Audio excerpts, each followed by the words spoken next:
रे चातक सावधान मनसा मित्रक्षणं श्रूयताम् यम यम पश्य तस्य तस्य पुरतः मा ब्रूहि दीनवचः मा ब्रूहि दीनवचः। रेडियो नारद 90.4 एफएम से मैं हूँ आपके साथ आरजे याशी और स्टार्ट कर दिया मैंने अपना प्रोग्राम स्पेशल शो के नाम से, जिसमें मैं लेकर आती हूँ आपके लिए कि क्या कुछ खास है आज के दिन में। इसी के साथ दोस्तों स्वागत करती हूँ आप सभी का और बताती हूँ कि क्या खास है आज। दोस्तों एक ऐसी सुंदर भाषा जिसने हमारे समाज को प्राचीन काल से समृद्ध किया है, जिसे हम कहते हैं संस्कृत भाषा। जी हाँ, संस्कृत भाषा का स्वरूप भारती, सरस्वती, विद्या, धर्म, प्रकृति, अर्चना सबसे संबंधित है। इसी के साथ पर्वत, धारी, पुष्कर, सरोवर, कुंज, नदी, वृक्ष, लता, प्रभा और विश्वास से भूषित करती है। हमारे आसपास की तमाम नदियाँ भी सर्वत्र संस्कृत का संस्कार है। दोस्तों आपको पता है कि संस्कृत सबसे पहले भारत में बोली जाने वाली प्राचीन भाषा है और सभी भारतीय भाषाओं की माँ से भी हम संस्कृत भाषा को जानते हैं, जिसे हम देव भाषा और सभी भाषाओं की जननी भी कहते हैं। और बात जब करें हमारे रहस्यों की, तो दोस्तों हमारे रहस्यों को सुलझाने की असली कुंजी तो संस्कृत भाषा ही है। इसी के साथ संस्कृत भाषा अपनी दिव्य और दैवीय विशेषताओं के कारण आज भी उतनी ही प्रशंसनीय और जीवित है। क्योंकि इतना खास दिन है आज, संस्कृत भाषा का दिन है दोस्तों। इतने पावन दिन पर, क्योंकि आज संस्कृत भाषा दिवस है, संस्कृत का दिवस है, मैं आपको संस्कृत भाषा दिवस की ढेर सारी शुभकामनाएं देना चाहती हूँ। Wish you a very happy Sanskrit day. इसी के साथ लेते एक छोटा सा ब्रेक। ब्रेक के बाद मौजूद है मेरे साथ एक ऐसा मेहमान जो बताएंगे आपको संस्कृत की पहचान। जुड़े रहिए मेरे यानी आरजे याशी के साथ रेडियो नारद 90.4 एफएम, जन जन की मंगलवाणी। स्वागत है दोस्तों, मैं हूँ आपके साथ आरजे याशी और प्रोग्राम चल रहा है स्पेशल शो, जिसमें मैं बताती हूँ कि क्या कुछ खास है आज के दिन में। तो दोस्तों ब्रेक पे जाने से पहले मैंने आपको बताया कि आज है संस्कृत दिवस और उसके लिए मेरे पास एक बहुत ही खास मेहमान मौजूद है, जिनसे मैं आपको आज इंट्रोड्यूस करवाने वाली हूँ। तो दोस्तों कौन है वो है मंगलायतन विश्वविद्यालय में रहने वाली हिंदी और संस्कृत की असिस्टेंट प्रोफेसर डॉक्टर रेखा रानी। मैम बहुत बहुत स्वागत है आपका। Thank you ma'am, thank you so much ma'am. तो मैम आज है संस्कृत दिवस, आप हमें आज के बारे में कुछ बताएं कि इस दिवस में क्या क्या होता है और हम इसे कब और क्यों मनाते हैं। ठीक कहा मैम आपने। आज संस्कृत दिवस श्रावण महीने की पूर्णिमा अर्थात रक्षाबंधन के दिन मनाया जाता है। संस्कृत भाषा के प्रति लोगों को जागरूक करने, इस भाषा को पुनर्जीवित करने के लिए, अपने प्राचीन बहुमूल्य बहुउपयोगी ग्रंथों के तत्व को समझने के लिए हमारी भारत सरकार ने 1969 में इस दिन को आधिकारिक रूप से मान्यता प्रदान की। आज राज्य तथा केंद्रीय स्तर पर यह दिन मनाया जाता है। इस अवसर पर कवि सम्मेलन, गोष्ठी, संस्कृत संभाषण, श्लोक वाचन आदि प्रतियोगिताओं का आयोजन भी किया जाता है, जो पूरे वीक चलता है। इसे ऋषि पर्व के रूप में भी मनाया जाता है, क्योंकि हमारे ऋषि मुनि ही इस भाषा के प्रणेता रहे हैं। इस दिन प्राचीन भारत में शिक्षण सत्र शुरू होता था। आज भी हमारे गुरुकुलों में शिक्षण सत्र का आरंभ इसी दिन से होता है, जिसे हम बाबा रामदेव के पतंजलि गुरुकुल में भी साकार होते देख सकते। तो मैम क्या ये दिवस किसी उद्देश्य से मनाया जाता है? बिल्कुल मैम, भारतीय संस्कृति को बढ़ावा देने, विश्व बंधुत्व की भावना जागृत करने, आयुर्वेद का प्रचार प्रसार करने, एक रोजगार परक भाषा को पहचान दिलाने के उद्देश्य से यह दिन मनाया जाता है। कोविड के पीरियड में तो आयुर्वेद के ज्ञान ने विश्व में डंका बजा दिया। तो मैम संस्कृत में ये संस्कृत शब्द कैसे बना, मतलब इसकी पिता कौन रहे, इसको नाम किसने दिया? कहने का मतलब ये है कि ये उत्पन्न कैसे हुआ? सही कहा मैम। संस्कृत शब्द सम पूर्व क्रिय धातु से कित्ता पत्ता लगाकर निष्पन्न होता है, जिसका अर्थ होता है संस्कारित करना। जैसे कोई कुम्हार एक घड़ा बनाता है, उसके बाद उसे सुंदर सुंदर डिजाइन बनाकर उसे सुंदर रूप देता है, उसी प्रकार संस्कृत भाषा बच्चे को संस्कार प्रदान करती है। जैसा कि आपने पूछा संस्कृत के पिता किसको कहा गया है मैम, तो संस्कृत के पिता महर्षि पाणिनि को माना गया है, जिन्होंने इस उपयोगी भाषा को संस्कृत नाम दिया। जी।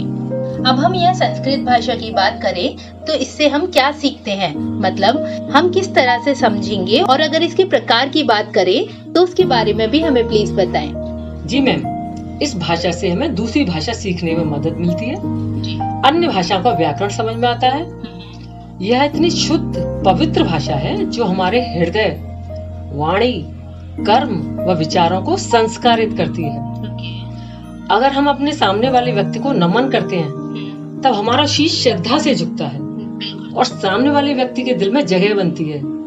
इसका जीता जागता उदाहरण हमें रामायण में देखने को मिलता है। जहाँ तक इसे सीखने की बात है, इसे हम भगवान शंकर के डमरू से निर्गत 14 माहेश्वर सूत्रों के द्वारा सीख सकते हैं। जहाँ आपने विभाजन के बारे में पूछा है, तो मैम संस्कृत तो जोड़ने का कार्य करती है, तोड़ने का नहीं।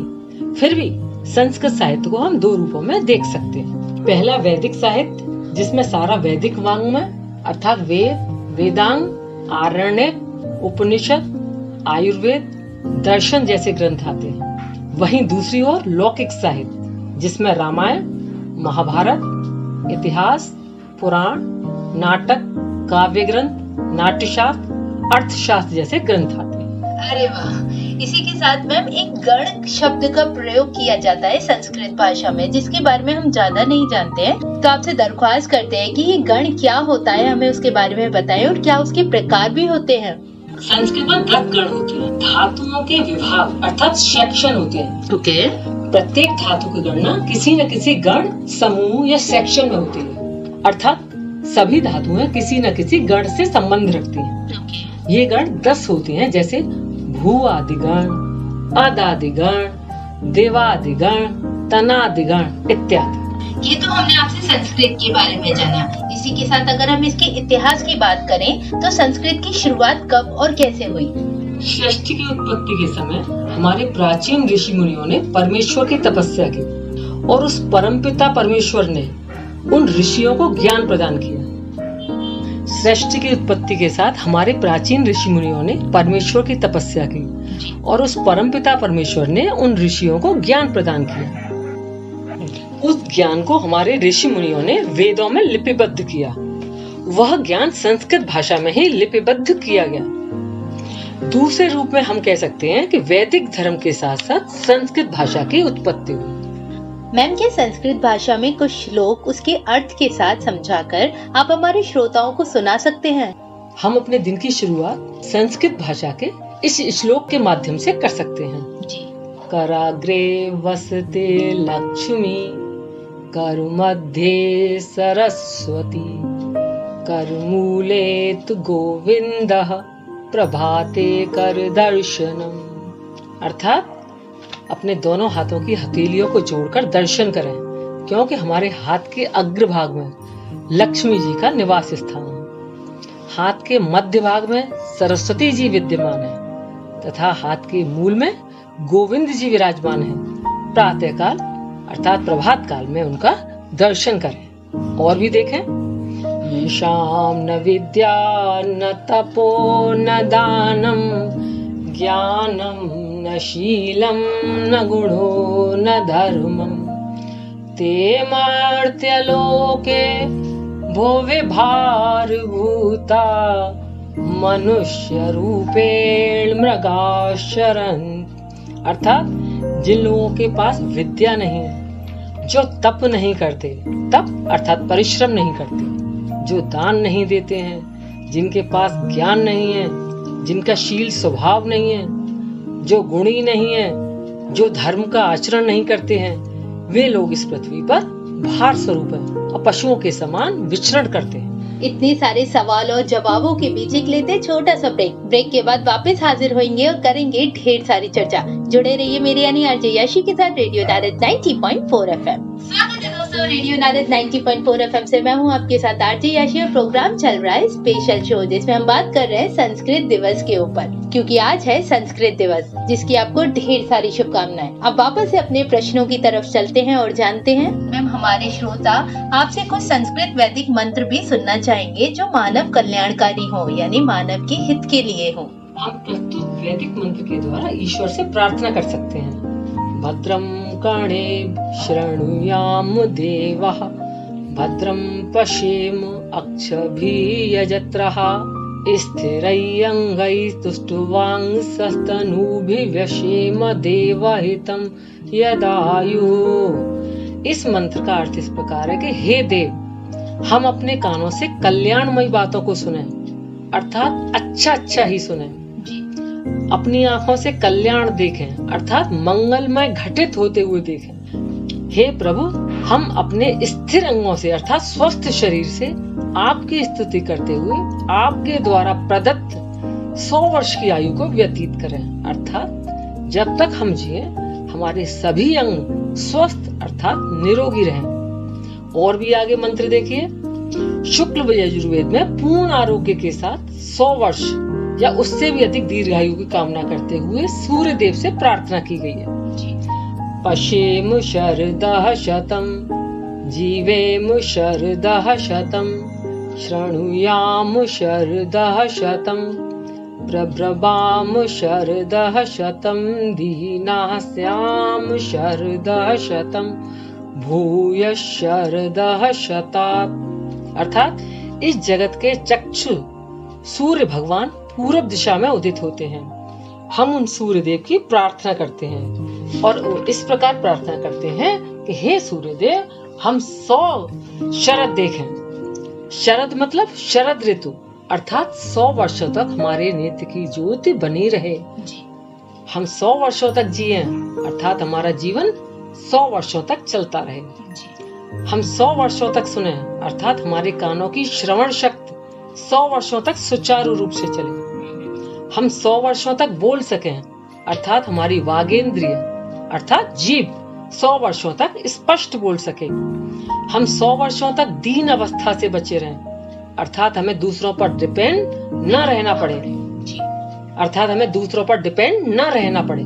इतना ही नहीं, हम 100 वर्षों से भी ज्यादा निरोग रहते हुए जीवन धारण कर सकें। एक और मंत्र जो शांति मंत्र के रूप में जाना जाता है, सर्वे भवन्तु सुखिनः, सर्वे सन्तु निरामयाः, सर्वे भद्राणि पश्यन्तु, मा कश्चित् दुःख भाग्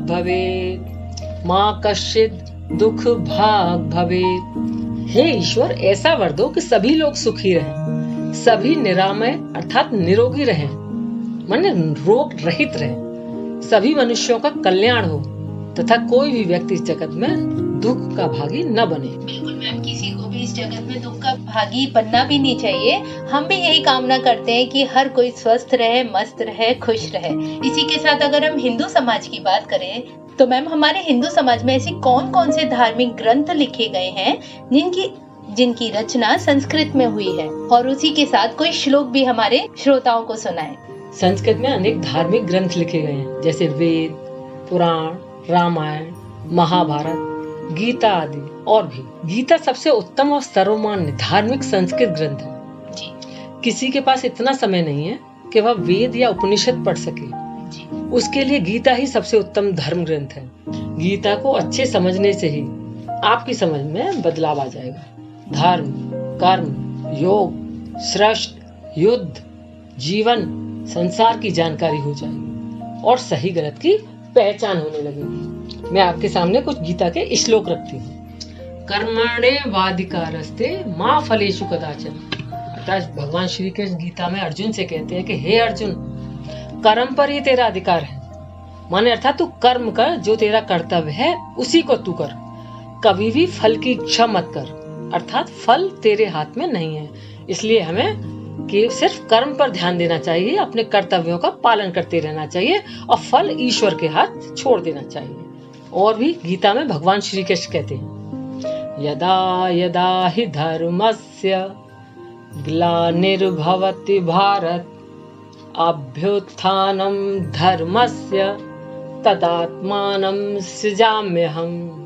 अर्थात श्री कृष्ण भगवान अर्जुन से कहते हैं, हे अर्जुन, जब जब धर्म की हानि होती है और अधर्म की वृद्धि होती है, तब तब मैं अपने रूप को रचता हूँ, अर्थात लोगों के सम्मुख प्रकट होता हूँ। और भी क्या कहते हैं भगवान श्री कृष्ण, परित्राणाय साधूनां विनाशाय च दुष्कृतम्, धर्म संस्थापनार्थाय संभवामि युगे युगे। भगवान श्री कृष्ण अर्जुन से कहते हैं कि साधु में सज्जनों की रक्षा करने के लिए, दुष्टों का नाश करने के लिए तथा धर्म की स्थापना करने के लिए मैं युग युग में प्रकट होता हूँ। वाह वाह मैम, क्या श्लोक आपने सुनाए हैं हमारे श्रोताओं को और साथ में मुझे भी। इसी के साथ अगर वैदिक भाषा की बात करें तो मैम सुना है कि संस्कृत भाषा को वैदिक भाषा भी कहा जाता है, तो ऐसा क्यों है? उसका कोई खास रीजन है क्या? मैम, वेदों की रचना संस्कृत भाषा में हुई है, इसीलिए संस्कृत को वैदिक भाषा भी कहा जाता है। मैम अब आपका वक्त ना ज्यादा जाया करते हुए संस्कृत में सिर्फ 4 लाइन में उसके अर्थ के साथ हमारे श्रोताओं के लिए आप कुछ मैसेज देना चाहेंगी जो हमारे श्रोता सुनना पसंद करेंगे? मैं सभी श्रोतागणों को कहना चाहूंगी, अतिथि देवो भव, अर्थात अतिथि हमारे लिए देव स्वरूप होता है। जब भी अतिथि हमारे घर आए उसका अच्छे से सत्कार करना चाहिए जी। आगे कहती हूँ, असतो माँ सद्गमय तमसो माँ ज्योतिर्गमय, अर्थात ज्ञान असत्य से सत्य की ओर और अंधकार से प्रकाश की ओर ले जाने वाला होना चाहिए। और भी आगे, विद्या ददात विनयम, अर्थात विद्या विनम्रता प्रदान करती है। हमेशा हमें विनम्र बने रहना चाहिए। और अंत में कहना चाहूंगी, मातृदेवो भव पितृदेवो भव, अर्थात माता और पिता को देवतुल्य मानकर उनका आदर करें। जय हिंद, जय भारत। आप सभी को संस्कृत दिवस की बहुत बहुत शुभकामनाएं।